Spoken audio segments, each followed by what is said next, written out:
There are many superhero teams out there, but some stand above the others. The Teen Titans is one such team. You guys want to know more? So let's jump into the top 10 facts about the Teen Titans.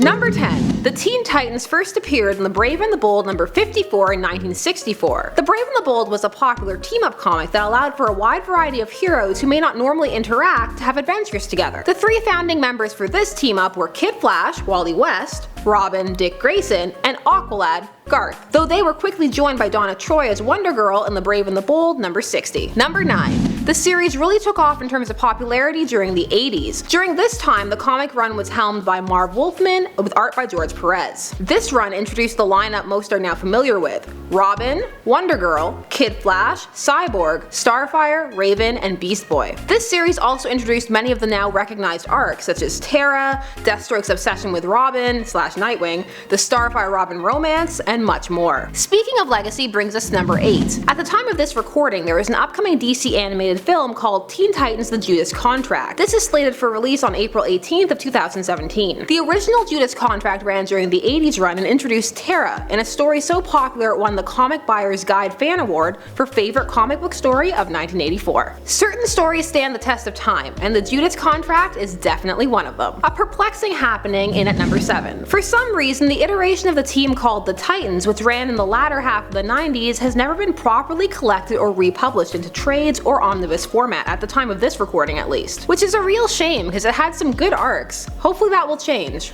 I'll keep on dreaming. Back in time at number 6. The original premise of the team was to have them help out other teens with their problems. This was an attempt to encourage young readership and be relatable. This led to the series author having to endure some teasing from other writers on the staff who referred to the team as the Cool Quartet or Fab Foursome, as they tried to appeal to teens by having cultural references like to the Beatles and Bob Dylan. Stuff like that rarely ages well. What's funny is that the 80s version took the same approach but made it about youth issues, about trying to assume one's own identity and grow up. This went over much better and also aged better than the first attempts in the 60s. Number 5. There is a war between fans of the original Teen Titans cartoon, which ran from 2003 to 2006, and the reboot Teen Titans Go, which began in 2013 and is ongoing at the time of this recording. The original Teen Titans was cancelled, and while fans tried to support the show, it was too late. Will Wheaton, who voiced Aqualad, claimed that the show was cancelled because the network did not like the pitch for season 6. However, the story editor for the series said that there were never plans for a season 6. Regardless, the show ended abruptly and fans were saddened. When Teen Titans Go was announced, some of the original fans were disappointed with the more kiddish tone and parody aspect that many felt ruined the original characters. It didn't help that the show is so self-aware that it often mocks these concepts and the fans who feel them a lot. Honestly, unpopular opinion, I don't hate Teen Titans Go. There are actually some funny episodes if you give it a chance.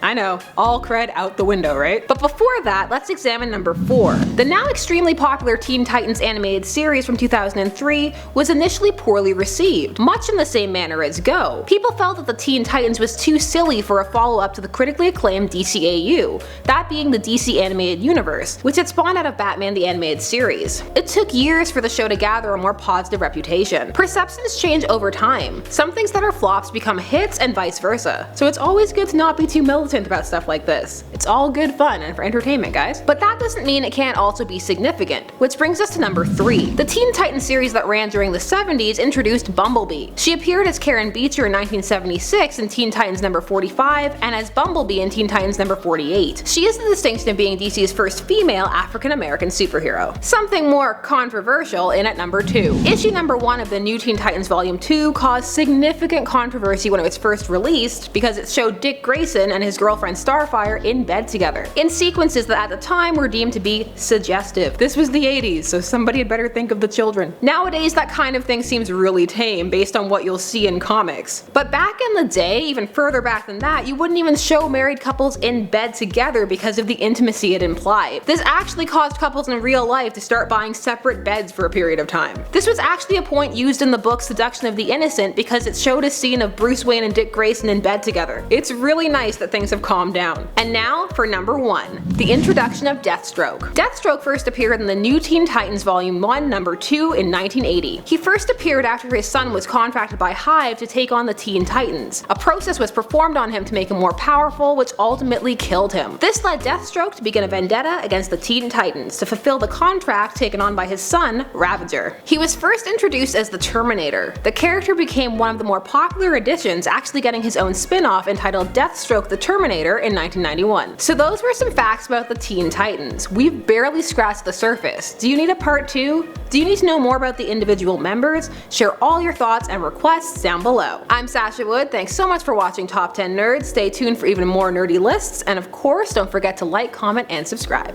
See you next time.